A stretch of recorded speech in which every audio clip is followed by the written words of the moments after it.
Welcome, welcome, and welcome back. Tonight, we have a fantastic game on the line for you guys. My name is James. I will be your only caster tonight. We are up against University of Cincinnati in Rainbow Six Siege. Now, I am super excited for this kind of game because this is a game that is very near and dear to my own heart. And it looks like we're actually jumping right into the first map. It's going to be Night Haven Labs. This one is one of the newer maps in the map. We're going right into the bans as well. First up is Montang getting banned for the University of Cincinnati. Definitely don't want to deal with those shields. It can be very, very annoying, especially when you're doing a basement, taking a hatch drop. It's very difficult for the defenders to try and whittle him down while trying to hold the hatch when he can just drop right on top of you. Dokkaebi ban coming in as well. Again, just kind of one of those things where River Falls just doesn't really want to deal with an anti-roam kind of composition when it's on the attacking side. Solus, similar kind of aspect, but in a reversal roles. They don't want to have a roamer or some sort of lurker that's going to be able to spot the diffuser, especially on a map like this.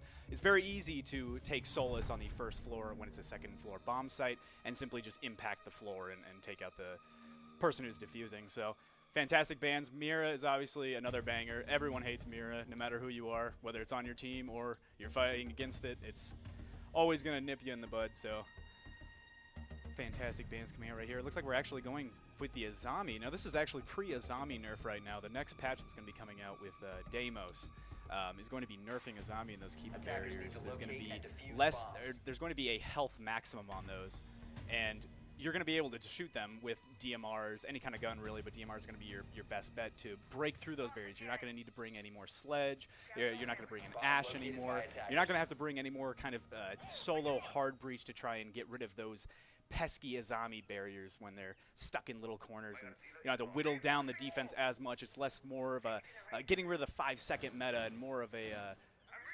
counterintuitive to a quick play kind of match. It's more methodical and thought out, and it's going to be a long, drawn-out round where there's going to be lots of different skirmishes, and you're going to have to use those Azami barriers a little more intelligently, rather. But again, this is pre-patch. Those Azami barriers are indestructible unless you use an explosive or something like a sledgehammer. So I think that's why University of Cincinnati is opting to bring that. I do really like the pick that Chesney is bringing right now. This is the Gridlock. Now, Gridlock is kind of fallen off in the meta, especially about a year back. It's a lot of teams kind of opt more for Nomad, considering that those air jabs you can put above doors, you can kind of put them around corners, underneath stairs, things such as that. And the air jabs would knock you back and make a very, very audible sound when there's a roamer coming your way. But the reason why Gridlock is so nice and why she's popping up, especially now in the meta, is because a lot of those trap stingers can pop around walls. And especially on a map such as this, where there's a lot of, every single room has several different corners that you need to watch. There's a lot of half walls. There's a lot of mountables and head glitches. She's kind of just a pseudo grenade type where she can actually throw it at an enemy in the room, or she can kind of keep it reserved, more place some of that flank watch roll and throw it right under the stairs to make sure that we can put on down a successful plant without having our flank constantly being watched by somebody. So it's kind of a preparation for the worst, which I can't say I hate it because, you know, sometimes there's an unlucky wall bang, an unlucky spawn peak, something like that, and it's just kind of hits the fan where you're down by a man. When you have a man deficit on attack, it's going to be awful, but Gridlock's going to be nice because then you won't have to dedicate somebody onto that flank watch, similar to the role that Nomad filled, but again, she's a little bit more versatile. We're actually getting right now into the map finally where, like I said, it's a very slow and methodical way of playing right now where UWRF is just kind of droning them out right now, trying to figure out if there's going to be anybody lurking next to sites. It looks like Equitis is going to be holding that diffuser, but it looks like we're actually going right now into a skirmish. University of Cincinnati picks off 2 from River Falls, and now, like I said, it's a man deficit on attack. This is not where you want to be. Stewie is able to get one back on Anadu, and now we are looking at a 3v3 because we are evened up. Stewie with a double kill right onto the round. Equitis now looking at the drone hold. Can't find anybody through the breach right now. Like I said, those pesky zombie barricades, you just can't shoot them down right now. They're just indestructible without any sort of explosive. Doesn't seem like there's any explosives in pocket right now next to Equitis. Stewie finds another one, though, a triple kill for him on the round. Sitting at 1 health, taking another gunfight. Very risky, but a quad kill for Stewie. Are you kidding me right now? Give him the ace. Equitis is going to get the diffuser down. Stewie's going to be on the watch. They know where he is. The Fenrir gadget smokes him out, but it's going to be Chesney that picks up the final kill on the round. Fantastic execution and great recovery from UWRF. I love that round entirely. We talked a lot about the operator pick, but again, it comes down to the execution and the gunplay. You can't always have your abilities to fall back on, and I think that's kind of what UWRF felt out in that kind of round. They're like, okay, they're all kind of playing sight. It's going to be a very linear take. Everyone's going to be playing on the server side of the room. Nobody's going to really be swinging breach because Azami is going to be sitting there in big square. I think what we're going to have to do is we're just going to have to send our best player in and hope for the best. And that's exactly what Stewie did. He did get whittled down to 1, but nonetheless took out 4 of them without dying. The Fenrir gadget was the only thing stopping him from that ace, in my opinion. But Chesney was there for the recovery, so that round was pretty much lost for University of Cincinnati the second he got that quad kill. Moving on to the next round, we do see no changeup on the side of UWRF, but there is a small changeup with a Thorn. Now, Thorn is a very interesting character to me because, yeah, you can bring the barbed wire, but you're more or less going to bring the deployable shield. But again, that's kind of counterintuitive because her gadget works better with the barbed wire, which I think is why Cheese Boss is bringing on barbed wire as Fenrir in order to kind of account for those thorns. I think that's more of the macro that University of Cincinnati is going for here. But again, those thorn barricades, they're very pesky, they're very annoying. Not necessarily as detrimental as, say, a frost mat when vaulting into a window because you're still able to run away with it. But if you are stuck in barbed wire or you're being pinched between 2 sort of angles in an L-shaped hallway, you might be screwed from the Thorn device. Again, it's more of kind of a surprise attacker. She's more of a lurker role rather than a anchor role such as Frost or some of the other trap operators where you kind of have to wait for them to push you in order for your trap to be useful. You kind of have to push them while they're walking into your trap in order for your trap to be useful. But you are still able to get a kill nonetheless. She's not entirely useless. And again, we were talking about next season. She's actually probably going to skyrocket in pick rate next season because her Uzi is actually going to get the ACOG. And for those of you who don't know what the ACOG is, they're actually changing the sights next season. So she's going to be able to get a 2.5 sight on her gun, which is unheard of for attackers. We haven't seen that since back in the day when Maestro and Kaid were able to use the old ACOG on their TCSG and Alda, the LMG and the shotgun, which Morg is actually running right now on the side of University of Cincinnati, but only able to use the 1.5. Before I continue, right now we're actually going to get into a little bit of a scrap, and Chesney knocks down Pineapple from the University of Cincinnati. First pick goes in the side of UWRF, and we are looking good right now on this attacking round. Pulse is down. That is detrimental for the strategy that the University of Cincinnati is going for right now. What they're trying to do is kind of a anchor-heavy role, but the backup plan, the ace in the hole, the ace in the sleeve, rather, is downstairs. It's the Pulse. He's kind of just hanging out. He's not on a strict role of lurking or roaming, but he's kind of more in the role of plant denial. You are just going to sit there in the heartbeat. You're going to rat. You're going to wait until you see that plant denial going down, until you get a comm for it, and you're going to C4 or you're going to shoot through the floor. But River Falls was able to sniff that out immediately, and Chesney was on that roam clear, especially as a gridlock, which is very impressive because now you're playing 2 roles, a roam clear and a flank watch. But nonetheless, Pulse is out. So River Falls is able to execute a lot better now. They should know, with all of that droning from the previous round, that all 4 members of the University of Cincinnati is on site. So now it comes down to the 5-minute meta. The execute is going to be crucial here for River Falls. Can they capitalize with a man up? It seems like they are dug in like ticks, but Green Bean goes down. Stewie can't confirm the kill just yet, but Cheeseboss is able to get Green Bean up. Flash goes in. Let's see if Stewie can make magic happen. Unable to find the pixel peak right now. Now the entire kill feed is coming up blue. What happened right now? UWRF falling left and right. It is all up to Chesney and Arc. Let's see if they can do it. The combo, diffuser gets dropped by Arc, and unfortunately that is the round. A timeout, nonetheless. Not an actual timeout, but the time goes out for River Falls, and University of Cincinnati takes the second round 1-1. Great kills going back and forth nonetheless, but sadly not enough to really capitalize. And by back and forth, I mean the opening pick. But still, if you're River Falls, you're still kind of sitting in a good spot. You still kind of got that mental. It's just a poor execution. They were dug in like ticks. I think what we need to do is we need to figure out, can we push somebody into breach a little sooner? I know that a zombie barricade is up there, but maybe we got to bring somebody like an Ash, per se, or somebody with more frag grenades, something to clear out that zombie barricade, because right now it is just getting really heated right there on that single breach. But again, we have to wait for University of Cincinnati to go back to that site if they do, because after winning, you can't play the same site twice. So we're going to be going down to basement right now.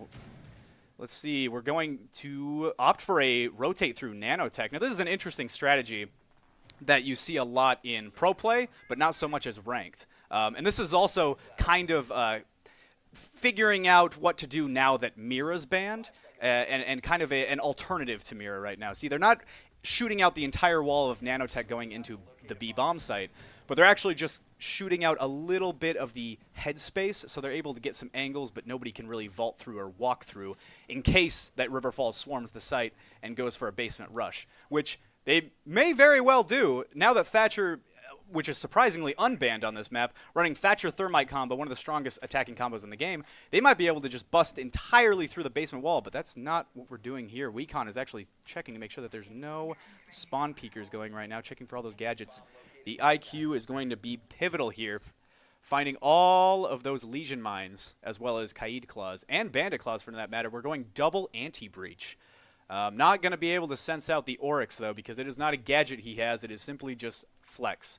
Pure flex. All of his muscles tear down the entire map if he wanted to. So IQ is not going to be able to sniff that out unless she smells antiperspirant. But it doesn't seem like they are aware of Pineapple's presence right now on the top floor. We're still kind of clearing out that mid-floor, more or less. It seems like Chesney is going to be cycling through drones, trying to find out where that roamer is. They definitely know that he's up here, but they just don't know exactly where. Do they know that he's playing next to the head glitch on Bush? We don't really know exactly, but we're going actually for the double take right now. This is a great play right now by UWRF because they think, obviously, University of Cincinnati, as you saw with Green Bean C4, they think that they're on the second floor, but actually the buck is bucking from the third floor, or rather, I guess, technically the second floor down into the basement. First pick, actually, though, Chesney falls, and it's going in the way of University of Cincinnati. There's their first blood of the round right now here on round 3. Let's see if they can do anything with it. Again, you're sitting pretty when you are killing the first man on the attacking team, nonetheless. It's much, much easier to defend with 5 people against 4 rather than attacking with 5 against 4. And it doesn't seem like we're actually getting rid of that electricity on the basement right now. We do have a Thatcher. Doesn't seem like he's going to be opting to go that way. We might actually just vault through and take a little bit of damage. We still have 2 of those EMPs in pocket. Smaller EMPs nonetheless, but still EMPs. Cheese Boss is actually rotated up to the top. 3rd floor. He might be able to catch River Falls on a flank right now, but WeCon answers back, taking out Pineapple on the 2nd floor. Cheese Boss wants to find the refrag, but he can't seem to pick out the trade. Equitis is trying to duel right now with the Kaid, but it's a losing fight when you're up against that TCSG and he knows where you're at. Going actually right now for a plant, rushing right into the site. Stewie takes out Cheese Boss, and the plant is going down 4v3. Do University of Cincinnati know this, and are they going to be able to stop it? Green Bean gets 2. Nadao gets 1 with the C4. Equitis is down. That is Diffuser. Stewie and WeCon are the last ones left, and they're not even on site. Where are we going to go now? We're not even on the right floor. Jumping down into the beam site, and Stewie is unable to even get the kill right when dropping down the hatch into Nanotech. An unfortunate round right there for River Falls. I think that they meant for the plant to go down and then hold upstairs. You can tell that the support players, Equitis and Arc, weren't really playing their lives.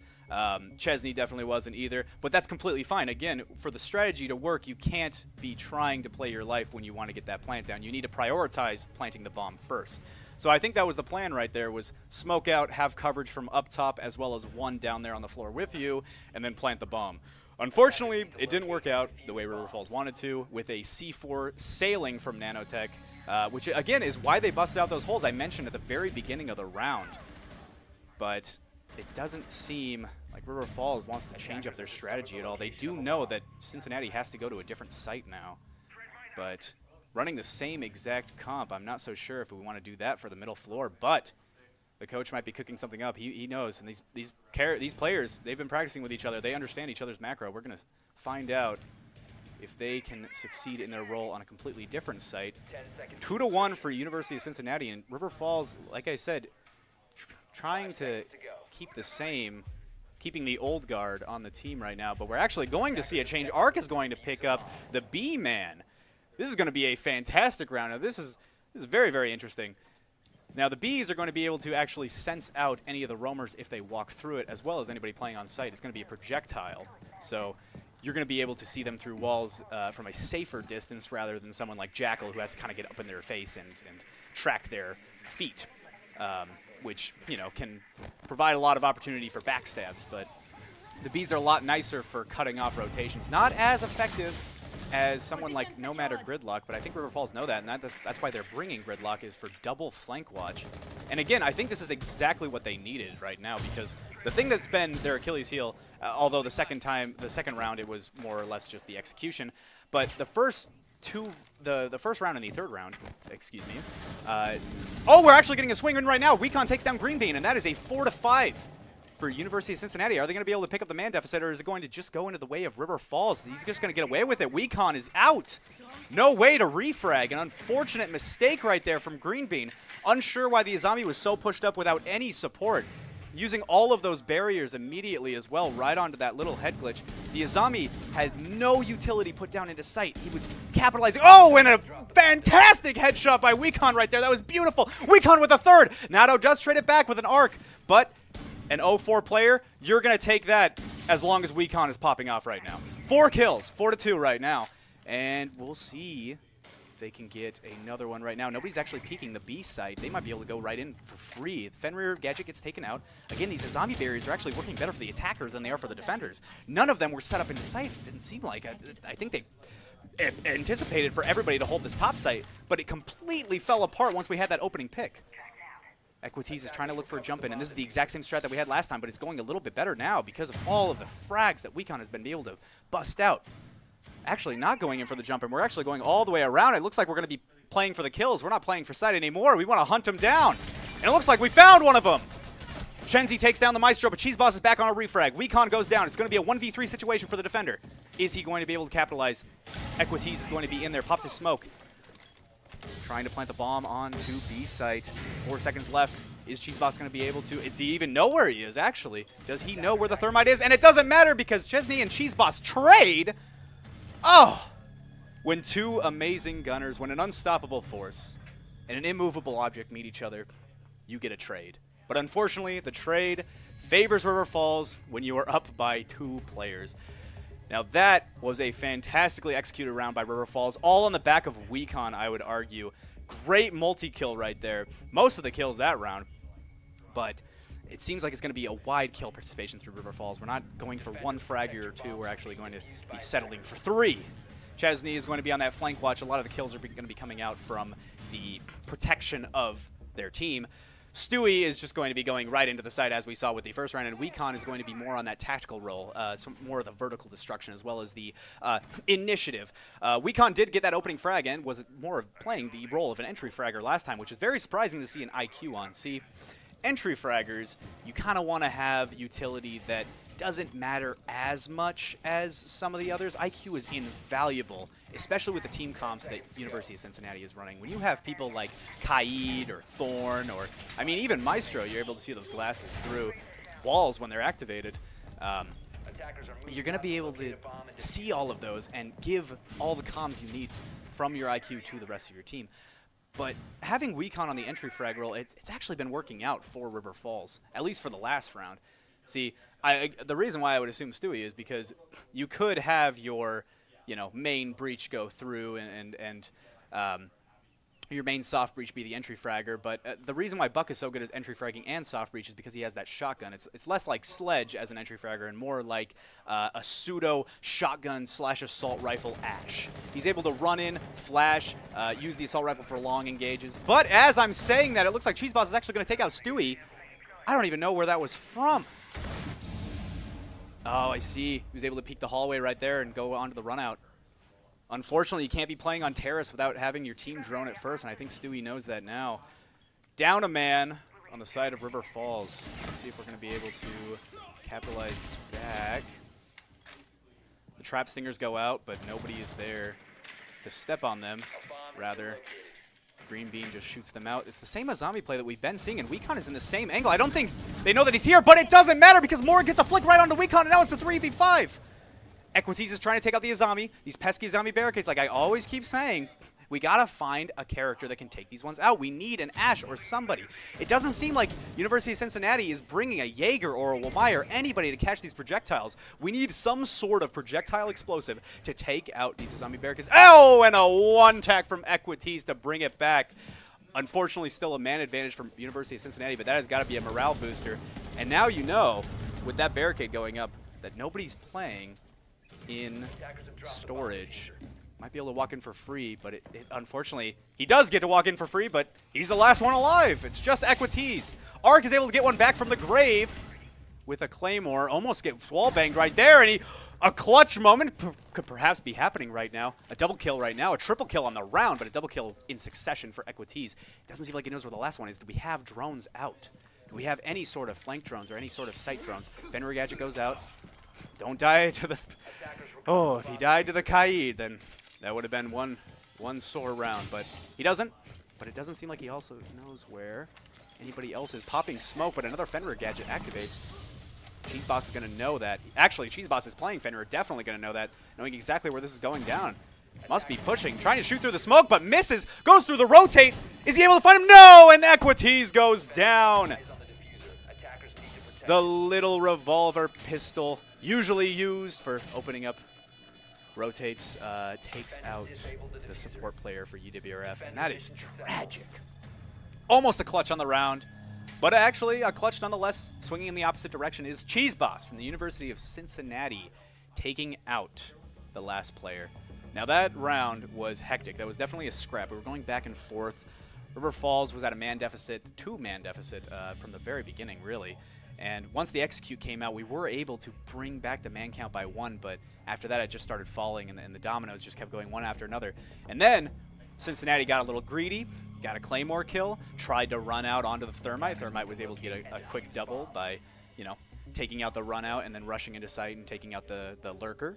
But unfortunately, just no information on where Cheese Boss was. That sneaky Fenrir was sitting in the very back of A site. No drones on the site for the side of UWRF, and that might be due to all of the electricity they bring. Now, mind you, I don't believe the Bandit or Kaid electrified any of the barbed wire, which will destroy drones. But if you do run a drone through an electrified wall, similar to how Equities ran through the electrified wall and took damage, it will destroy your drone. So it was definitely more or less difficult to get drones into the site, nonetheless use them, and avoid all of the anchors that were playing on the side of Cincinnati.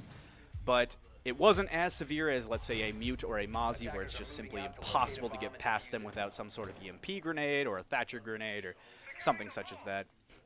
But we're actually going back onto a bottom floor site. This is the basement site right now. It looks like Nato is sitting right in the basement, right next to the hard wall. I don't believe they reinforced it, actually. Are we going to be able to find this out? I don't think River Falls knows that it's unreinforced. Oh, never mind. They just reinforced. The Bandit reinforced it and now is putting another battery on just for a good measure. Going to try and Bandit trick. And this is why I'm glad that we're kind of switching it up right now. But just as I say that, Wecon falls.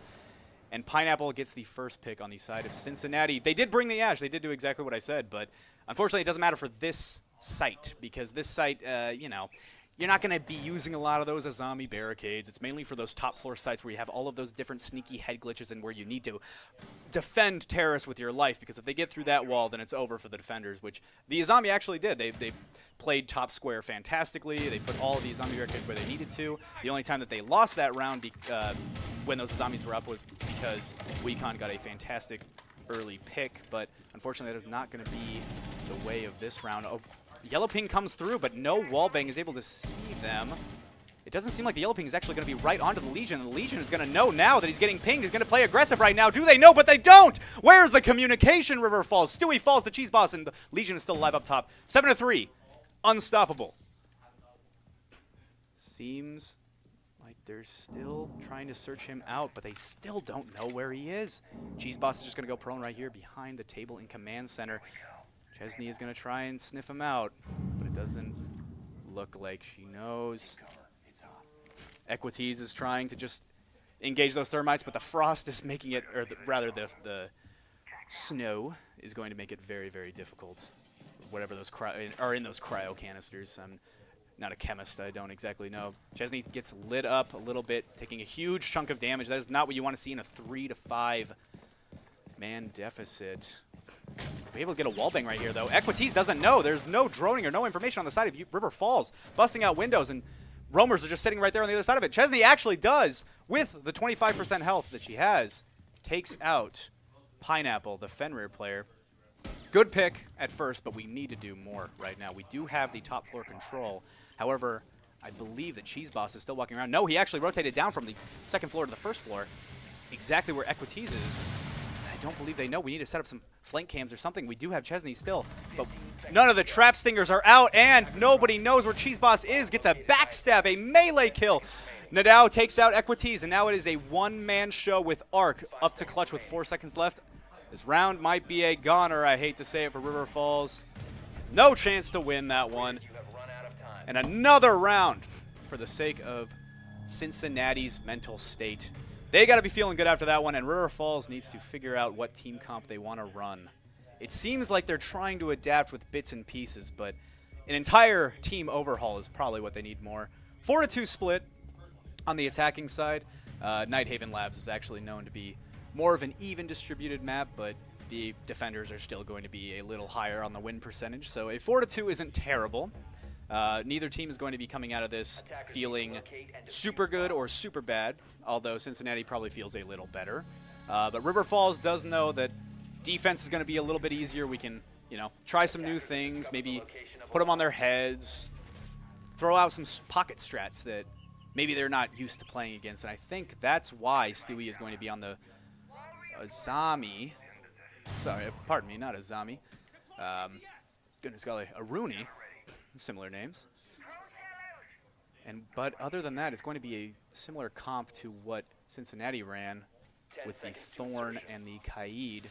But the Jaeger is coming out, and I think this is meant to counter anybody who wants to push up onto that little terrace that goes onto the needed hard wall to get into sight.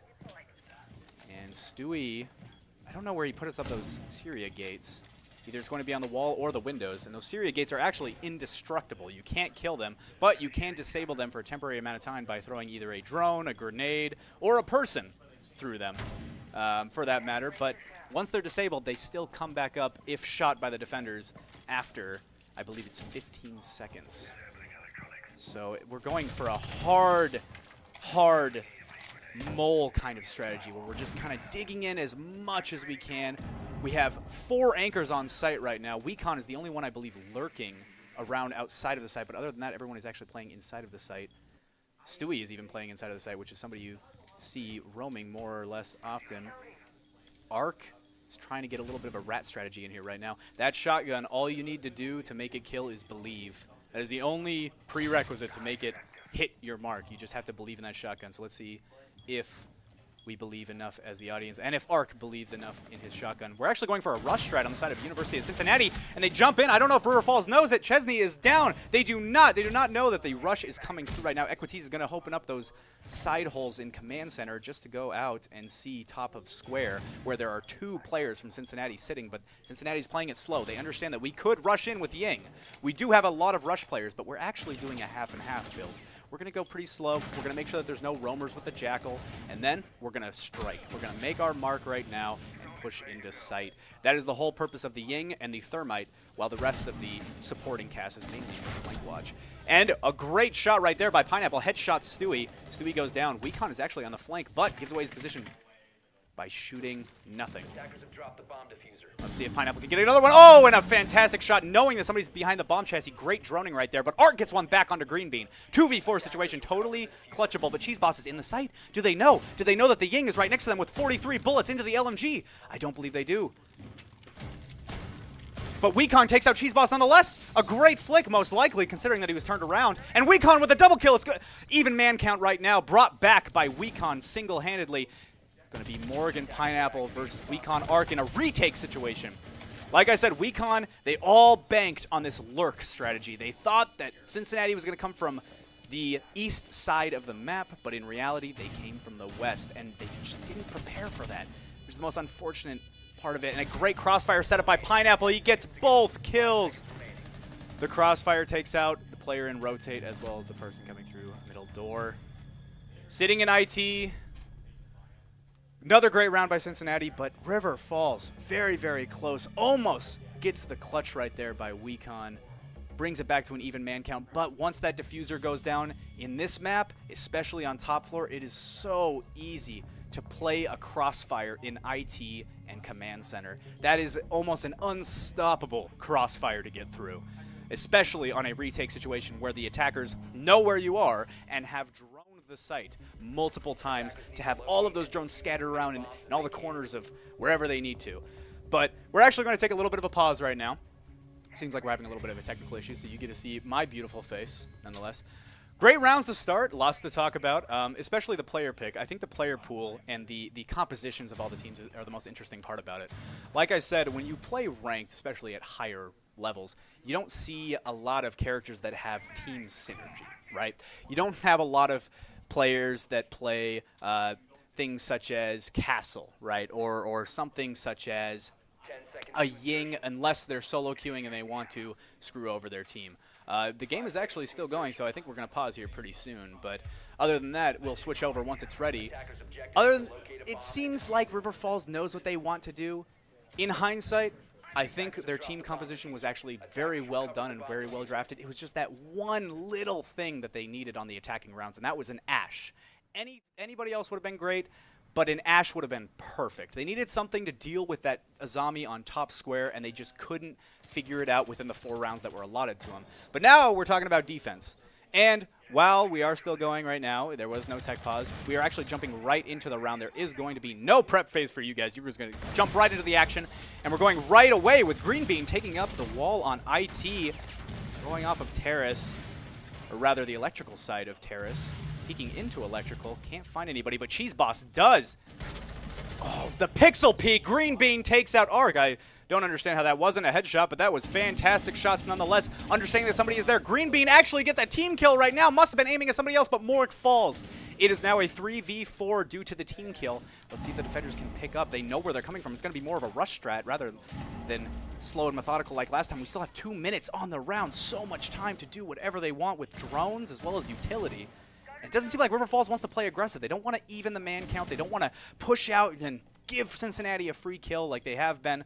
But at the same time, you can't stay still. Cincinnati is so good at these drone plays where they can just drone any defender out and set up a crossfire perfectly for that player in that position. They actually, oh, Stewie actually sees them, but he takes out Wecon. Friendly Fire does down Nado and takes him out, but because of the free fire, oh my goodness, because of the pre-fire onto the enemy player, he does take out his teammate, and that team kill is what cements the round for University of Cincinnati.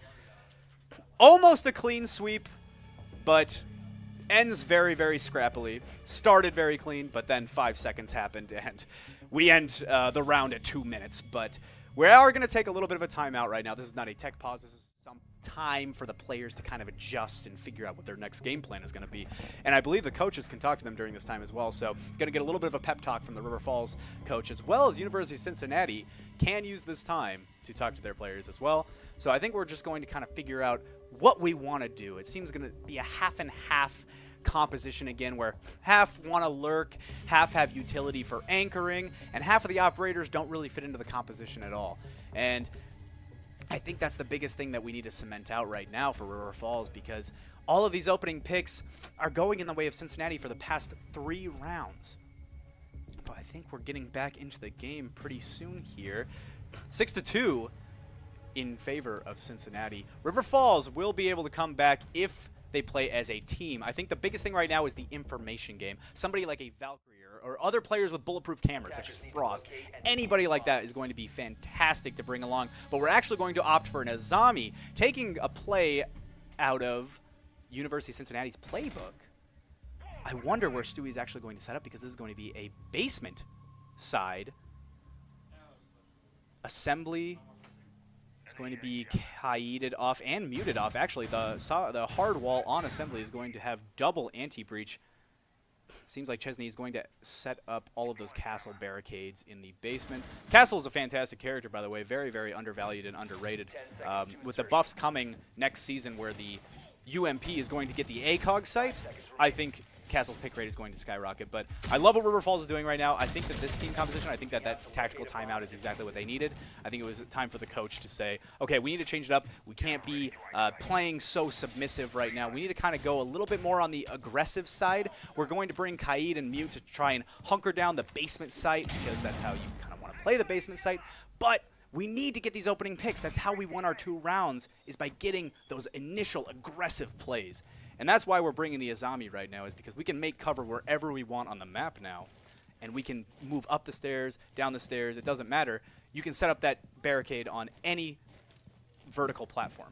So I think that that's what Stewie's going for right now, playing on the first floor. Pineapple actually gets the opening pick onto Chesney, and Pineapple with a double, but Equities trades it out with the TCSG onto Pineapple. They fall. Even man count now. Equities takes down a double Morg, but the plant has gone down, and the Blitz is upstairs. Takes out Stewie, and there's only one left. How did this happen? Weecon is downstairs, but not on site. Walks back upstairs, trying to find the Blitz. Takes out the Blitz with a fantastic headshot. SMG-12. A lot of vertical play. Gets peppered up from the bottom floor. Jumps down the stairs. But I think Cincinnati knows where he's coming from. Does he know that he's around the pillar? He does not. Nadio takes down Weecon with a lack of awareness and information. There is no utility game and no information game coming out of UWRF. They just simply didn't know where the players were.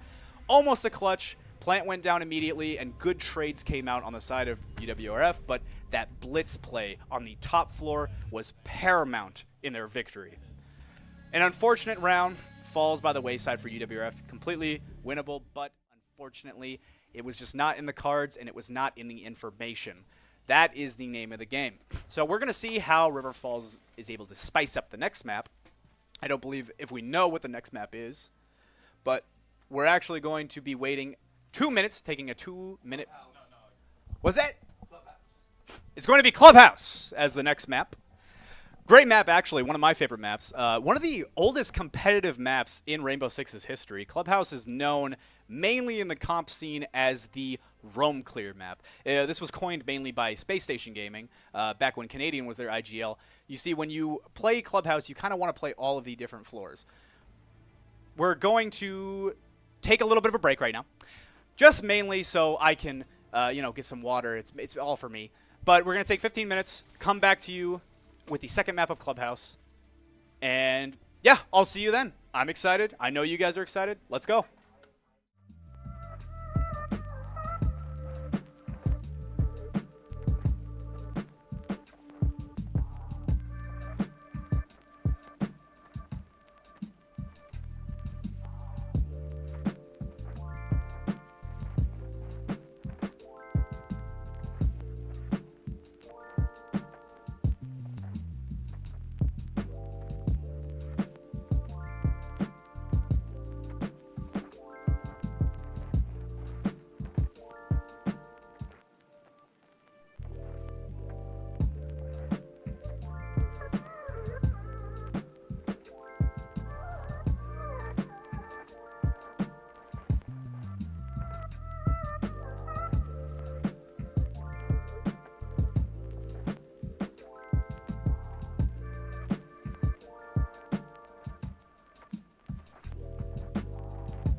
And we are back. Welcome back, ladies and gentlemen. Apologies about that little bit of a delay. We had some technical issues, but we are back, and we have a quick substitute on the side of River Falls. Let's see if we can make the sub work better than the original player in the first map.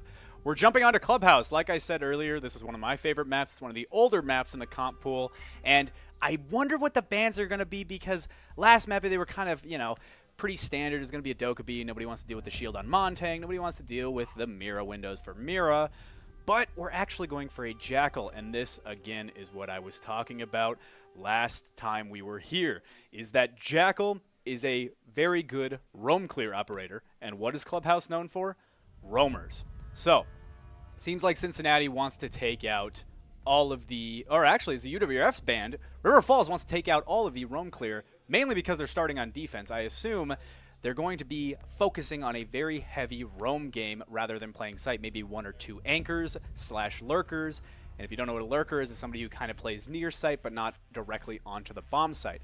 And this is kind of good for Clubhouse because there's going to be a lot of lurkers anyway that have rotates directly into site, such as when you're playing blue or when you're playing the Moto hatch hallway. As well as when you're playing, I guess, even up top, there's a lot of different little avenues and stairways to get back down to the basement site when you're trying to play into that roam game and get a quick pick. There's a lot of ways that you can escape, even if you don't capitalize and get anything right off the rip. You're still able to waste time by distracting the attackers and getting them away from the site as much as possible. But the other bans that come out are actually Mira and Solus, and Solus, again, goes right back to what I was talking about. You're playing off-site. You're looking more for the plant denial by playing underneath the bomb site and using impacts or simply just your gun to take out the diffuser and the person diffusing it on the floor above you. But the Mira one is interesting because that one is the antithesis of what I'm talking about. That is the opposite of a roamer. You play Mira when you play on site. And the reason why Mira is so good on Clubhouse, even though that it is a roam-heavy map, is because you have only 1 or 2 anchors in place. When you have a few amount of people playing site, you want the strongest defenders to have the most information. And that is why you play people like Mira, who can kind of sit in one specific spot for the entire game and watch an entire point of interest by herself. That is the strength of Mira windows. However, Mira did get a little bit of a nerf. There's different ways to kind of crack her Mira now rather than just meleeing it. You can, you know, fire an Ash charge at it, or you can just pop it. And there's a very small known trick on this map when you're an attacker actually up against Mira on the basement site is when she Miras at crouch level facing towards blue from the B site, you're actually able to crouch on the floor above it, take down the soft floor beneath you, and pop the Mira canister that is sitting right there on the blue side of the wall. However, it doesn't seem like that's going to be possible when Mira is banned, and Cheeseboss gets the opening pick. It's the first kill going in the face of the attackers. Very quick start to the round, actually, and this is what I like about Clubhouse is because it's so quick. It's less of the 5-second meta and more of we're going to get into these early scraps and these early engages and see if we can, A, take out the roamers, or if you're on the defender side, we want to, A, take out the early attackers and the entry fraggers, or B, for both sides, we just kind of want the intel game. Whether you're attacker or defending, we want to rush into, not necessarily site, but we want to rush into the map to try and take out anybody, but we also want the information, and the information was great on the side of University of Cincinnati. The drone walked right past the alibi, and Wecon falls to Nadau's elegant gun. Honestly, one of the coolest designed guns is Zophia's assault rifle, but you're going to see a lot more people actually playing Zophia's LMG next season because LMGs are getting a little bit of a buff, or nerf, depending on who you ask, when, you know, you're moving super slow walking with an LMG, but they did reduce the recoil, and that was the biggest gripe that everyone else had about it, so I'm pretty sure that we're going to see a lot more LMGs next season. But for now, we're stuck with the assault rifle, which I'm not going to complain. Like I said, it's a gorgeous gun, and it takes the head off of Wecon, so it's clearly working its magic. River Falls, like I said, has a sub right now. It looks like we're rocking the castle on the sub. JD, let's see if he can make his presence known. Playing in the basement B site, it looks like, right next to the Moto hatch. don't know if he's going to be able to sniff anybody out, and they sniff him out first. Actually, JD falls, and the moto hatch actually works out for the attackers because the castle wall is in place. What were they thinking? Why was a castle wall put up when there was a punch hole also put up in the exact same spot? That's going to mitigate the lines of sight that the defenders have on the attackers. And the plant goes down. Morg gets a pick onto Equities and is all up to Arc. Arc sees a foot through the soft wall, but is unable to get the kill, and Cheese Boss headshots. Takes the head clean off of Arc. And the first round goes towards University of Cincinnati. An unfortunate round for River Falls. It didn't seem like there was a lot of intel or a lot of communication, but I think it was also just the site preparation. Like I said, when you're sitting there on the B site right next to Moto Hatch in the Moto hallway, next to main stairs mainly, there's going to be 2 reinforcements. 2 of the reinforcements are going to be set up towards the large doorway, so they don't walk right into sight and they have to be walking towards Moto Hatch, or they have to walk down long hallway. It forces the defender or the attackers to do that. But they also put in punch holes that were showing a sign of aggression, or what we call phantom pressure. It's when you create holes, it's when you create sort of sight lines into nowhere, and even when nobody's watching it, it puts that, you know, like I said, phantom pressure, the misconstrued idea that somebody could be there. Somebody might be sitting there next to that punch hole or those big holes in the wall, and that just kind of scares the attackers. It kind of burns a little bit more time. More time has to be wasted droning and making sure nobody's behind there waiting for an easy pick. But the thing that countered themselves wasn't the punch holes, it was the castle barricade. The castle barricade went right next to Moto Hatch where the punch holes were. So what that means is those punch holes, if the attackers drop Moto Hatch, they can't see the attackers dropping. It destroys the line of sight and the purpose of those punch holes. You can use those punch holes to create pressure and maybe get a pick on main stairs, but main stairs is not going to be the primary point of entry. It's going to be a hatch drop for the bottom floor. You're always going to want to go kind of for a hatch drop or a blue execute. And the only thing that was saving that side of sight, Moto side, from the attackers were those punch holes. But the castle barricade just simply got in the way and blocked those lines of sight. But we're back into a new round, and it's going to be a new team composition. Very similar picks, actually, but on different players. Weecon is going to pick up the castle in place of JD, and JD is going to hop on the Malusi. Malusi is somebody that's kind of plummeted in pick rate, and for good reason. Honestly, going from a 3 speed to a 3 armor isn't very healthy for her, but going nonetheless for a slower kind of canceling the execute, canceling the rush strat that Cincinnati has brought out thus far, trying to slow down the attackers. Equities is going to pop a C4 right under the castle barricade. I don't know if Cincinnati heard it, but they are playing very cautious by punching it one at a time and running it away. If you punch the castle barricade 12 times, it should explode, but if a C4 pops first, it's going to explode before you have a chance to punch it. And I think that's the timing that Equities wants to aim for right now, but doesn't seem like he's going to pull it right now, and the castle barricade seemed to have fallen because Equities takes a huge chunk of damage on the east side of the map, and Morg picks him up right now. Construction falls, but Weecon gets a pick back. Stewie making sure that the even man count goes to an advantage man count, and it is a 4-3. It is a man advantage for the first time in several rounds out of 2 maps for UWRF. JD falls down to 1 health, but still alive. Nope. Just as I say that, Pineapple takes him out, but Arc gets the refrag. Green Bean falls to the SMG-11. Weecon is going to be sitting in cash room. Great lurk position, but do they know that somebody's sitting right there inside of office? They do now. Arc actually takes out Pineapple, and now there's 1 left, and they better calm that it's in office because they all know that Morg is sitting in office. Running now down to red stairs, takes out the flank drone. Great game awareness right there. And Arc finishes him off from shower, going towards Jacuzzi wall. Good pre-fire coming out, but Arc was just simply too fast with the reflexes on that SMG-11, and the fire rate on that gun is very hard to beat when he's landing headshots. 1-1 scoreboard for River Falls, able to tie it up, but still a long way to go. It is going to take 7 rounds to take this game and take us to a map 3. But if anybody can do it, River Falls can. We have seen what they are capable of. We see their fragging potential. The only thing missing is communication and that synergy between the plays. And it seems like that's what they're fixing this time around. The first pick did go in the way of University of Cincinnati by Equitis falling, but I love the immediate follow-up. He must have calmed exactly where they were. He's like, okay, they're sitting outside construction window. I need you to swing and get that refrag real quick. And then Wecon was there for the covering fire to get that second pick, making it an advantage for River Falls. An advantage for the first time, like I said, in several rounds. And this is good momentum to go off of. This is the communication, and this is the synergy that we wanted to see from the last map. And we're actually going to a very interesting site now for River Falls. They must know something that I don't, because while this site used to be the #1 picked, it seems to have a lot of holes to poke thanks to all the meta shifts.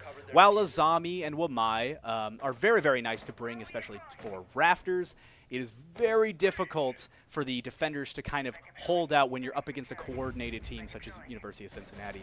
And they're actually doing the exact take that I was about to talk about right now. You want to start taking Garage fast. You can take main wall whenever you want. Maybe you'll get a good pick on the rappel, but if anything, it kind of opens your team up for disaster if the defenders are able to get an easy, quick, or lucky pick on you by running out either from the blue stairs, maybe running out from storage, or maybe even running out from garage if nobody's watching garage. But it seems like Cincinnati knows what they're doing. They're actually getting main wall open first. Main breach is open, but nobody is actually pushing up close. They're sitting on that rappel that I was talking about, and the Capitao is a great pick. Honestly, I love it. This is a fantastic strategy for a garage take. You Capitao off the Azamis, but if Wecon is there, you can't use the Capitao. Not even one chance to fire a bolt before he takes the head clean off of the Capitao. This is paramount for River Falls to win the round. Nobody's in garage to take out rafters anymore. Rafters is completely free for the defenders to keep, and this is a position that you can't lose as the attackers. Sure, you can push in cash side, try and take construction and push in there, but there's going to be long angles, and if the Azami knows what she's doing, she's just going to shoot you right through the head holes that the castle made. But we're going to see if they can adapt. University of Cincinnati is going for this construction take that I was talking about. The window is not open, going right into CCTV until Nadao shoots it out. But I think he's just looking for a pick right now. I don't think he's trying to leap in. Morg is looking for the rafters. Like I said, this is a very, very crucial position. Going to smoke it off, but Cheese Boss is at the top of red. How did this happen? Red is something else that you cannot lose. If you have rafters, you need to have red as well. But it doesn't matter because Arc with a great C4 over the top of CCTV is going to take out the diffuser. Green Bean falls. Diffuser is cold on the ground. Cheese Boss trades it back, but Wecon is there from that pivotal Azami position right in the top of Garage. Nobody can run through Big Breach until Garage is taken care of, and I don't think Cincinnati knew that. There was no comm on the Capitao being taken out and no comm on them still being on rafter side, but Equitis is now stuck in a rock and a hard place. Oh, and the timing does not work out for Wecon. Pulls out the Azami just as Cheese Boss swings, and Cheese Boss is actually going for a plant right now. Nadao kind of tickles him a little bit, and JD falls to Nadao. What happened, River Falls? We were in the lead for so long. We had great positioning, and it seems like we just got strong-armed. Cheese Boss definitely came in clutch right there by taking out 4 people on the round. Great plays right there by Cheese Boss, but honestly, kind of a little lucky as well. While there was great gunplay into it, it kind of seemed like there was a lot of 4-leaf clovers in his pocket right now, because the Azami is pulling out her gadget as he swung. The castle was not looking the correct way to get a refrag, and all of the other players had to fall because Red Stairs was not being watched. Everyone else fell that round because nobody was playing Red Stairs with either a deployable or simply just a body sitting there calming what they hear, what they see, things such as that. And I think that was the biggest detriment right there. But a great learning experience for River Falls. Very, very close round. Much closer than it seemed, honestly. But still just not quite enough. And that's what I'm talking about with CCTV as a site. It's not great anymore just because of the meta shift. When you have things like Capitao or like a lot of Buck players usually go underneath, and that's not exactly what Cheese Boss did. He just went right up red. But the assumption was if somebody was playing red, Cheese Boss would sit underneath where his drone is right now onto that hatch, and do some reverse vertical destruction to try and smoke out anybody hiding on site.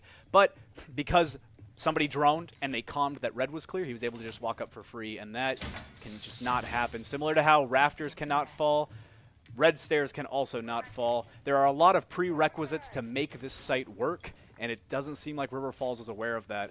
We're actually going to opt back to go back to CCTV. I do not understand this pick at all, but again, they might know something I don't. I think they understand that the one flaw was just red stairs, and I think they have somebody playing there right now. No, they actually have somebody underneath playing. It's going to be the castle castling up for the Wamai, but the Wamai actually falls to Nadao. Sophia takes him out, and now we're actually going for a little bit of a misplay right now. We're kind of distracting them on the rafters side where we're getting a flank right now into construction. Equities is still holding strong right now into CCTV. And we're getting a lot of drones from the side of Cincinnati. Things are slowing down now. We got that opening pick. We don't need to rush it. Stewie is down, and that is a player that you really don't want to get rid of. As you can see on the right side of your screen, Equities, Arc, and JD have gotten rid of all of their utility.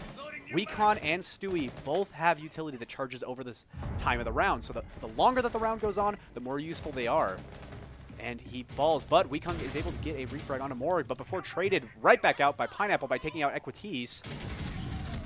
Wekong is trying to find a pick, but is unfortunately felled by Pineapple yet again with that Ying's LMG. That thing can shoot for miles and forever. Say what you will, some people call it a pea shooter, but you can just, you know, shoot for as long as you want and you'll probably hit something. Green Bean plants the bomb. Oh, Cheese Boss with a fantastic backstab onto JD. Must have had no audio right there. Arc is able to get a pick back right onto Red Stairs, sitting in the back of Cash Room, but is not aware of Pineapple pushing up as the Ying didn't even have to expend any of those flashes. And it is another round for the University of Cincinnati. Very, very interesting to watch how these teams adapt to each other, but it doesn't seem like there's a fast enough adaptation on the side of River Falls. University of Cincinnati, while they do have great composition, and while they have the players and the I guess, characters, the operators that you need to counter the comp that UWRF is bringing, the main thing that's been winning them this round is the information game. They have been droning like nonstop. They have been calming every little thing that happens, even when nobody dies or gets shot. They just have all of these little spywares hidden around the map, and they're very, very good at utilizing them to the perfect amount of what they need and what they don't need. There's no spare drones sitting on the far side of next to Strip or anything like that. All of the drones are being used in the site or around the site. They have constant awareness of where everything is, and that's another reason why I think that we need something more like a Mute-Mozzie combo. While Mute is very nice because, you know, they're bringing in the Kaid, so Mute doesn't have to focus solely on preventing any of the anti-breach from Big Wall or anything like that, or in this instance it would be Jacuzzi Wall, although he does put a Mute Jammer down.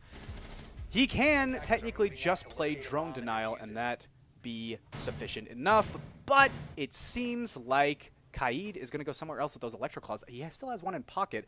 I wonder if they're going to try and Electroclaw trick this side of Jacuzzi, but it doesn't seem like University of Cincinnati is going to opt for a Jacuzzi side take. They're actually going to strong arm it right down into CCTV.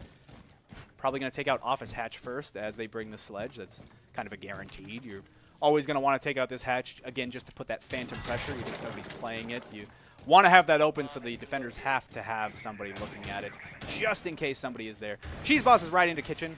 Nobody's going to be playing down there. It's a little farther from sight, but just to kind of get a foothold in the map, knowing where everybody isn't is just as important as where everybody is. So, again, just playing off that information game, but it seems like it's going to be a cash side hold from River Falls. Now, this is commonly used, especially in pro play and more dedicated play when you're running 5 stacks or in a tournament or something like this. You want to have those long angles and you don't want to have everybody in sight in bedroom, but I don't know if you want to have this many people on cash side because this is exactly what's going to happen. You're going to have somebody coming up main stairs and Ying flashing out everybody else. Nadao is on flank watch, almost takes out 2, downs 1. But can't get the confirm until just now. He does. Plant goes down, but it's actually going to be a trade. JD gets the sledge on the window, but it might be too little too late. Wekong does get a pick, but Pineapple trades it right back onto Wekong. Stewie isn't in the site, but This is the hardest part about playing this site, is all of the windows, all of the breaches, everything outside where defenders get detected automatically is where the attackers are going to be playing. They're not going to be sitting in showers. Oh, and the knife kill comes out from Pineapple to finish off the round. But that's exactly what I'm talking about. Nobody's going to be sitting inside. Nobody's going to be watching from showers unless it's a 1v1 kind of clutch situation. And nobody's going to be sitting on construction or cache. Once that bomb gets planted, the immediate comm from the support player or whoever planted in that instance is, okay, everybody, bomb is down. We need to run outside and watch windows. Get on rappel, get on the AC unit, or get on jacuzzi wall. It doesn't matter as long as we are outside, then we will know exactly where they are because they have to swing us. And the game, how it works in Rainbow Six Siege, is when defenders run outside, they get immediately pinged after 1 second. So, again, I can't say it enough, the information game. It's all about knowing where they are, and the best part about knowing where they are is knowing where to shoot. So, anytime that River Falls is spotted out, there's going to be a kill in the feed. Whether it goes in the trade, or whether it's just a solo kill on the side of Cincinnati, there's always been a kill when somebody has been droned out. But River Falls can't adapt to this. They actually go back downstairs, and I like this pick. See, downstairs is one of the best sites on this map for all of the reasons that I've already said, and River Falls is doing the exact strategy that I was talking about. You have two people kind of anchor. JD is now back, probably to put up some castle barricades. I wonder if he's going to castle dirt off. Now, see, there's a few reasons why you would want to do this and a few reasons why you wouldn't.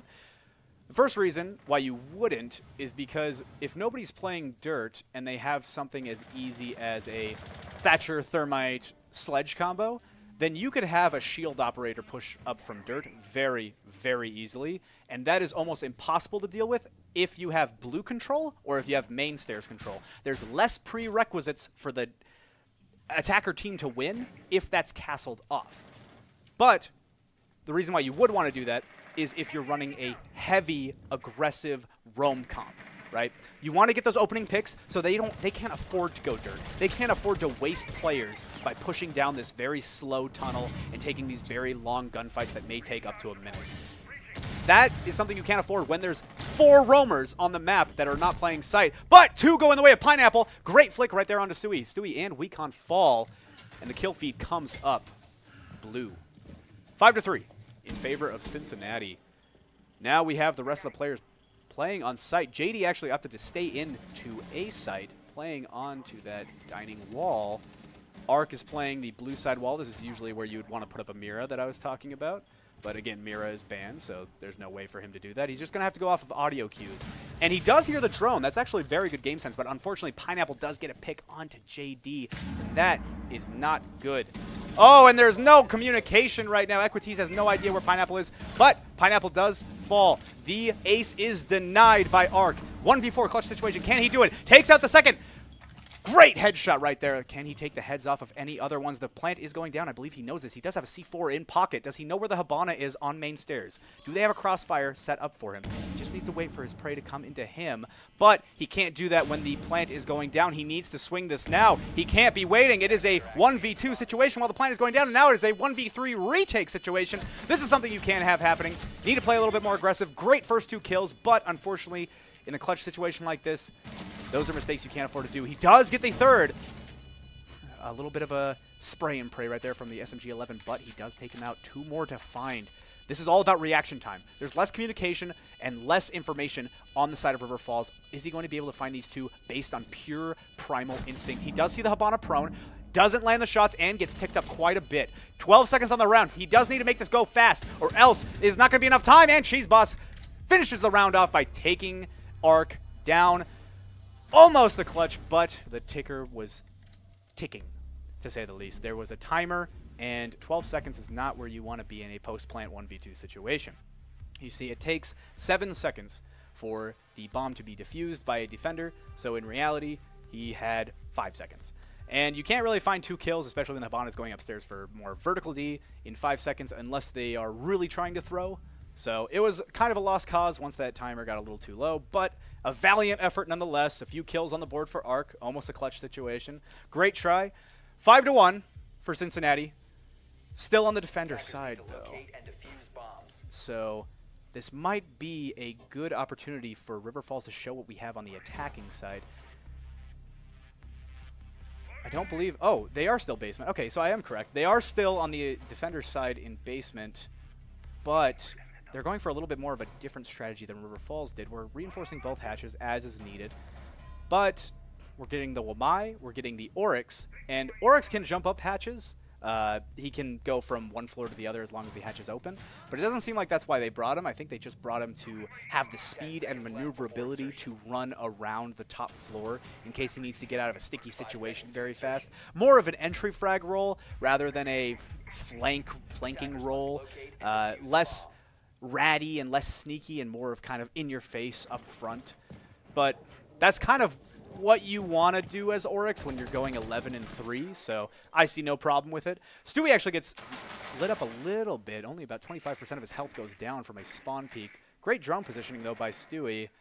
Most likely trying to find out whoever, you know, tagged him up, but unable to find anybody. Nobody's playing Garage right now. They're all bottom blue. There's actually 3 down there in oil right now, sitting in blue. 3 people playing Anchor. Where are the other 2? They must be roaming around the map somewhere. Most likely up top on 3rd floor, because that is where you can kind of get a lot more of the ratty-ish plays. That's where the attackers are going to kind of hit first and kind of think later. And that's exactly what Pineapple's doing right now, playing on the side of Jim. Like I said, he's not going to go for a flank kind of sneaky, but if he can get an opening pick by the lack of droning from River Falls, he's going to take that in a heartbeat. So let's just hope that the attacker's side here understands how to use their communication. Great clear, though, right now. We're actually getting some awesome crossfire set up on the side, and he spots him out, but he falls down the hatch. The bailiff is able to take out the hatch, and Oryx falls down onto the 1st floor. 3rd floor is completely clear now, but Cheese Boss is waiting on the main stairs, sitting on central stairs, but he's down on the basement side of stairs, so I don't know if he's going to be able to find a pick right now unless River Falls plays really, really aggressive. Somebody's actually playing side in strip. I believe that's Green Bean, and I don't know if they do know he's here. Okay, so first now, River Falls needs to completely divert their attention to the strip player, because they cannot continue if somebody is on this hard of a flank. There's no way they're going to be able to advance unless somebody takes him out, and Weecon does. Takes the head clean off of Pineapple, and now it is a 4-5 deficit for University of Cincinnati. Let's see if River Falls can capitalize off of this and take that man advantage running with it. That was clean. A little bit of sportsmanship in the chat right now. This is always what we like to see. And now that we have this advantage, we're going to see some great sporty gameplay as well. Hopefully some fantastic shots coming out. Good, slow, methodical pace, though, by River Falls. We understand that we do have a man advantage, but we don't want to rush anything. This is a basement site. They can be dug in like ticks right now. They can be doing whatever they want behind whatever boxes they want, holding whatever head glitches they want. Oh, the impact does come out and take out Weecon. Downs him, and Cheese Boss finishes it up with the rifle he has, but Stewie drops down into Moto Hatch, and Naudau just takes him out with the Alda. Morg is now trying to find anybody who is pushing into sight, and the Habana he's in the default plant corner. Is he able to hit him right now with the 1.5? He is, because they play a little too aggressive, but JD takes another one back, but they both fall in the end. Ark and JD fall to Cheese Boss and Green Bean in a 2v2 situation. And again, it is just the lack of information. It is taking off this top floor and then not really using any of that information that they gained from knowing where people aren't. Like I said, it's just as important knowing where people are not as well as they are. So once that sledge starts getting the top floor open, you're going to need to calm. Okay, there's nobody in long hallway. There's nobody playing Moto. I think we're going to be able to drop as long as somebody can watch blue. And if somebody can hold blue, and if, the 1.5 vector is a beast to fight against in a gunfight. But if you're far enough away and you have a 2.0 or an ACOG, you can most likely win that just by spraying and praying through the wall. Any suppressing fire towards blue is my point, and that is going to work in the favor of the attackers. After that, you can just kind of swarm the site of next to the dinner table, or you can go down to defaults. If you really wanted to go next to that large wall, you can plant behind the boxes, but most likely you're going to be planting at default dinner table if you're going down Moto Hatch. However, it simply didn't work out in that way for River Falls because they didn't know where anybody was. They didn't calm, or they didn't drone out anybody that was sitting inside of the rotate next to long hallway going into A site, which is a detriment nonetheless, because that is a huge crossfire that can look right down into main stairs, central stairs, as well as Moto Hatch. So that's most likely why River Falls kind of had a panic moment, is when somebody drops from a impact grenade on the hatch and they're not able to get the primary hatch open for the execute, you kind of have to make something up as you go along. And what they made up was, okay guys, we have Moto open, we can just go into there and take dinner table, which is fine. It's totally fine to adapt that way. But you can't do that unless you have the preparation needed. Do you have somebody that is dedicated to watching blue side? Do you have somebody who is dedicated to watching central stairs? Do you have somebody who is dedicated to smoking or watching any other rotates that the defenders may have cleverly put around the site? All of these things need to be prepped in advance, and I could tell that River Falls was a little unprepared. They were kind of going for a different hatch drop, but Moto was the best they could do after the Ying fell, and that was their last hard breacher. But we're going to a different site right now, and it's a spawn peek coming out from the side of University of Cincinnati. Cheese Boss rips the head off of Stewie, and that is the IQ down 1-7. Not a great game for Stewie. He was popping off in the first map of Night Haven Labs and not having as good of a performance as he was beforehand. But to be fair, none of the team really is except for Wecon and Arc, and most of Arc's kills are coming from impactless frags from that clutch situation. While they were impressive, like I said, impactless nonetheless. Cheese Boss, riding the adrenaline up the spawn peak, is playing hyper-aggressive right now into Cash, looking right into Rafters.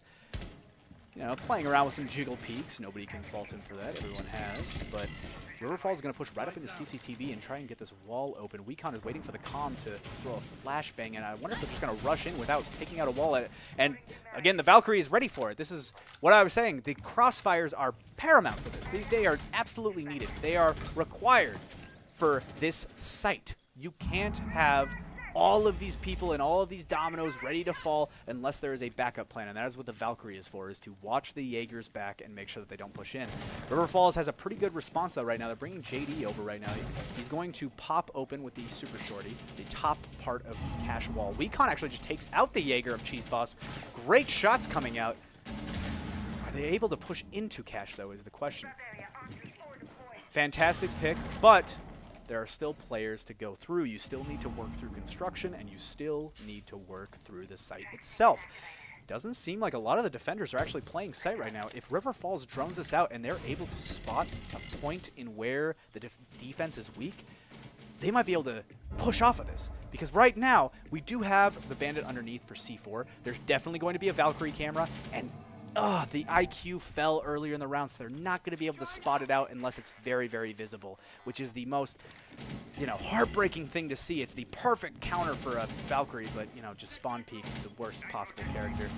Pineapple is holding a very, very small angle through the Azami Barricade and Jim, but Morg is actually the next one to pick up a kill onto Wecon, and that is the Ying player. And while I believe 2 of those Yings were already exhausted, still not a good player to fall. Equities does refrag back onto Morg. And now the Habana is in office. Oh, another great pick by JD. Takes down Green Bean. And now we have the Gridlock popping off with some great shots. And Equities cleans up on a Nadao as a support. Awesome flank watch right there by the Habana. Understanding that we can't rush into sight and go right for the plant right now. We need to play it slower. There might be somebody underneath with a C4. There might be some sort of special plant denial, and there definitely are some Valkyrie cameras. So we need to play this a little bit more intelligently, and that's why he looked right towards the stairs instead of into sight of bedroom. Great plays right there by River Falls. Great game sense as well.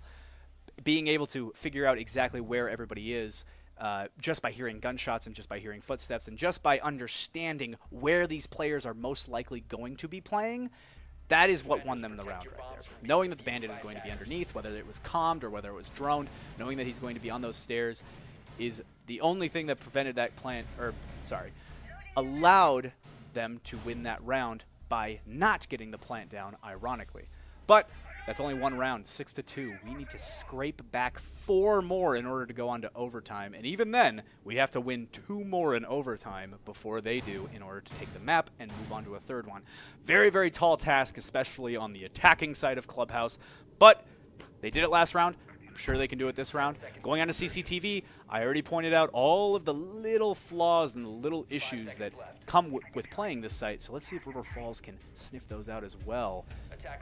Bringing the Capitao, like I said, this character is kind of a prerequisite when attacking this site. If it is unbanned, you always want to have the Capitao to smoke and fire both of the rafters. There's a common misconception where, oh, the fire's good enough and then I can smoke the plant.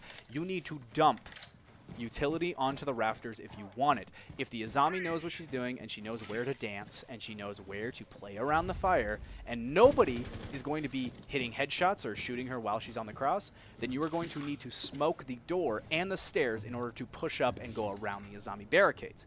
However, River Falls is going a little bit more methodical here. We're not going to push up into rafters just yet because we know the Azami's there. We're going to clear everything out first by starting with the outside. We're going right over to the windows on the far side of the map, more so towards gym and bedroom, onto that little balcony area. But there is a window that looks directly into CCTV, which is the site. So if any defender is playing the far side of CCTV, right behind the little rack with all the servers on it, they're going to get popped very quickly if that window is open.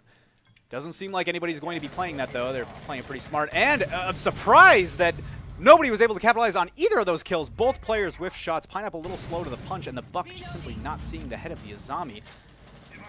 Both miss opportunities for each player, but they walk away with their lives, and I can take that. Wall gets opened, despite the surfing man putting out his frost technique, more so ice and you know, snow, as a lot of people call it. Again, this is just the common nomenclature around the ranked scene. It's not actually what they are called, but the cryo grenades nonetheless coming in useful, but useless at the same time if it's not covering the entire wall. The thermite was able to put it perfectly on the side of the wall where it couldn't touch the deactivation AoE of that gadget. Looks like JD is going on to a very aggressive play right now and takes off the head of Nadao. Nadao falls, and that is actually the cash site player. He's able to walk in. I don't think he knows that, but Weecon it doesn't matter because Weecon picks up Pineapple. And now we have a 3v5 on our hands, totally possible for the defenders, but it looks like River Falls is learning from their mistakes. We know that 2 are on red. 2 are in this exact same spot. Now we just got to find the last one, but Morg rips the head off of JD, and we are back into an even man count because Cheese Boss lights up Stewie from red stairs, as I was saying, and Morg takes back cash. But the diffuser, in all of this chaos, did get planted, and this, again, is why CCTV is so difficult to defend. 2-2. Equities takes out Cheese Boss, and it is answered. But Morg with a great pre-fire takes out Equities, and now it is just the Repel player. Weecon needs to clutch this up. Both players are looking right now. There is not cover fire from one or the other, but he does take one out, and he takes 2 out! A fantastic 1vx clutch played perfectly by Weecon right there. Great patience and great trigger discipline right there. Knowing exactly when they were going to pop onto the diffuser, as well as have somebody swing the breach. Must have had a drone there. Very, very good plays right there. Awesome clutch to watch as well, and that keeps River Falls in the game. That is what we want to see. 6-3 scoreline. Still favoring University of Cincinnati, but we are building momentum with River Falls. This is, you know, the Sisyphus boulder that was rolled down the hill for 6 rounds, and now it's getting slowly pushed back up through 3, clawing their way back to overtime. But it might be a little too late. When your enemy's sitting on 6 points, there's not a lot of room for error. There's not a lot of areas where you can say, oh, that was my bad, I missed a few shots, or oh, I didn't know he was there, or I should have calmed that. There's really no space anymore for little hiccups or errors. This has to be perfect siege played perfectly, as they say. Going down to basement site yet again. Again, this is a very, very popular site. I don't believe University of Cincinnati has lost this site yet, but we will see. This may be a first. And instead of going for the castle strategy that River Falls implemented towards dirt, we're actually going for a firebomb kind of strategy. This is going to be more of an explosive kind of area of effect from Goyo, rather than Castle putting up bulletproof barricades. Goyo, rather, is going to put up a little canister that looks harmless enough, but once the attackers destroy that barricade, or if Goyo shoots it, it explodes into flames, and the attackers can't move through it for a certain amount of time. But I think that we're not going for that kind of take right now. It's going for a 3-floor clear. This is the space station roam, as they call it. But River Falls is ready for this. They understand. And this is going to be a similar setup from Morg last time, playing the Goyo with a 1.5 sitting in blue. Stewie clearing out cash right now, not able to find anybody. JD on the rappel, trying to follow in Stewie's footsteps, running up. This is like I said, Gridlock is a great character to have as a flank watch, but I don't know about putting all of those Gridlock traps on the 3rd floor stairs when it's a basement site. You're probably going to want to save those more for central stairs or even the rotates into sight. Those Gridlock traps are a very, very loud gadget. Pineapple is actually riding into the showers, but it doesn't matter because Weekon rips the head off of Pineapple. 4-5, favoring River Falls on a fantastic flick and reaction time from Weekon. The rat play did not pay off for Pineapple. 11-7. Still going positive, but the second best fragger on their team is fallen. She's boss, 12-3. May be able to answer something, but the Fuse is a great pick. This is a character that is not optimized enough, in my opinion. This is especially for Clubhouse. When you're running Habana and somebody such as Fuse that has those can openers to take out hatches, oh my goodness, nobody's going to be able to impact trick you. You have all of these Fuse charges going everywhere, but oh, just misses by a hair.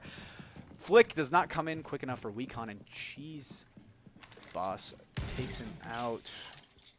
Looks like River Falls is actually going to change up their strategy right now. After Cheese Boss takes out the Fuse player, we do not want to drop from Kitchen anymore. We are going for another Moto Hatch. Can we learn from our mistakes last time? It looks like Ark is actually, this is already a good point. Ark is already looking at the exact hallway that lost them the last game. Watching the rotate and watching any player that rotates out from long hallway. The Alda in the hands of a Maestro, though, can be dangerous if not approached correctly. They need to understand that he's still playing around this big wall next to the default plant. Morg is getting patched up. This is an awesome crossfire put in from River Falls. I did not know that this is what they were going for right now, but Cheese Boss answers back because nobody's watching him. JD does answer back onto Morg. It takes out the blue player, and Ark with a fantastic flank watches the long hallway.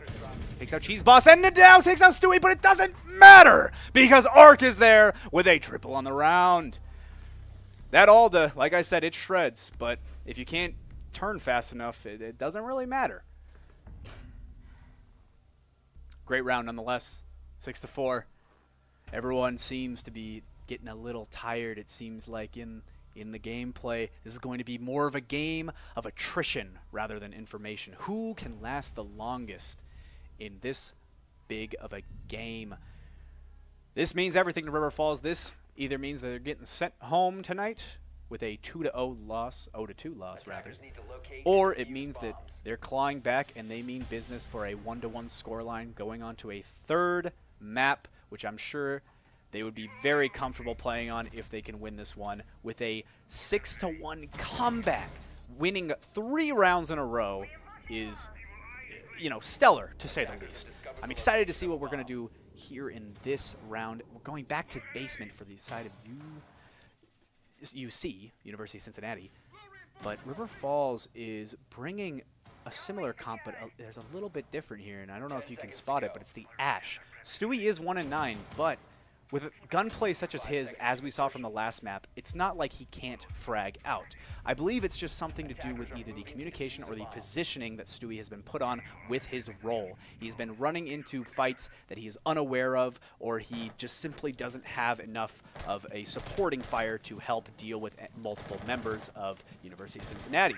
So they're putting him on the Ash, and I'm assuming they're sending somebody with him to get an entry frag. Because once Stewie can frag out, that might be game over for the enemy team. Ash is also another great pickup against somebody like Izami. You see there's characters on the other team. You can get, you can blow up Kaids with the Ash charges, and you can blow up Wamai disc, although the Wamai will most likely catch them. But they're mainly so we can get rid of those pesky Goyos that can stall out the round and maybe time out the round, and especially what I've been hammering on since Nighthaven is the Izami. Those Izamis you can't destroy with bullets just yet. That is coming in next patch. They are indestructible unless you use an explosion. So those Izamis can be put up anywhere, and they're basically used as mobile cover, such as deployable shields. Some would argue better because The deploy time is much slower, they're a little bit more maneuverable, and they have a wider area of effect, and, you know, just a little more versatile overall. But with the Ash, it doesn't matter. That Ash is going to come straight through onto the rock-solid Azami barrier and explode it. Doesn't matter who, which way, or when. It's gone. There's no saving it. So I think that's why they brought Stewie along, is just to kind of take out some of those defender gadgets, the slow-downers. Something such as a Maestro or an Echo, like I said, a Zami, Malusi, things such as that. Those gadgets are going to be terrible for the attackers from those characters. But, again, it doesn't really matter when you're playing basement floor and you're just clearing the top floor. I don't believe anybody on the University of Cincinnati has anybody playing on the top few floors. This is where I was thinking you could throw the gridlocks. Great game sense right there by JD, throwing them onto blue stairs. Nobody's going to be coming up those without either an audio cue from gunshots or an explosion, or if they're going to be taking damage. Impact trick comes out from Green Bean. Weakon takes a little bit of damage, but, you know, not too much to be super scared about. But the hatch does get denied anyway. It has not been opened yet, I believe, unless they were able to get it open with a fuse charge as cover. Plus, Green Bean is out of, you know, impact, so there's no way they can do it now unless Nadio rotates over and impact tricks, but I believe he's still set up on the large wall. Yeah, he is. He's in default plant right now. Looking towards dirt. It doesn't feel like there's a lot of information on the side of University of Cincinnati, but it doesn't really matter when Stewie falls. And that is not what you want to see from your Ash player. The entry frag that you want to switch up the characters with falls first, but JD does get an answer back, but Pineapple takes him out very quickly on the flank. 8 seconds left in the round. This is going to explode very, very quickly. And for either team, it could be good or be bad. Weakon is in the site, but no information. Nadao takes out one, Pineapple with the other. All left with 1 second left on one player of UWRF, and that is going to be the map, match, and game. Great plays, nonetheless, coming from both teams, but the University of Cincinnati simply came out on top today. A little bit of a hiccup from River Falls in the communication department, and some great plays right now from Cincinnati in terms of observation tools. However, it was still, nonetheless, arguably a closer match than you would think. There are still a lot of rounds that could have swung either way, and the University of Cincinnati only picked them up by a hair, but they were still able to take both maps without having to go for a third, so that is impressive nonetheless. That is going to be all we have for tonight, folks. Thank you so much for joining. Thank you so much for tuning in and keeping me company. Makes my day. I love this game. I love watching it, and I think River Falls is going to come back stronger than ever after tonight's loss. I think there's a lot of learning. I think there's a lot of opportunity for growth, and I think there's going to be a lot of wins in our future. So stay tuned for that. For now, I'm going to have to sign off. I'm going to have to say goodbye. We will have a game tomorrow for Valorant against Waukesha County. Waukesha County for Valorant. Tomorrow at 7 o'clock. Tune in then to watch another fantastic game. And honestly, all of these games arguably are just as entertaining to watch as they are to play. So get out there and have some fun yourself. So again, thank you so much for tuning in. I appreciate your time. Have a great night, and we'll see you next time.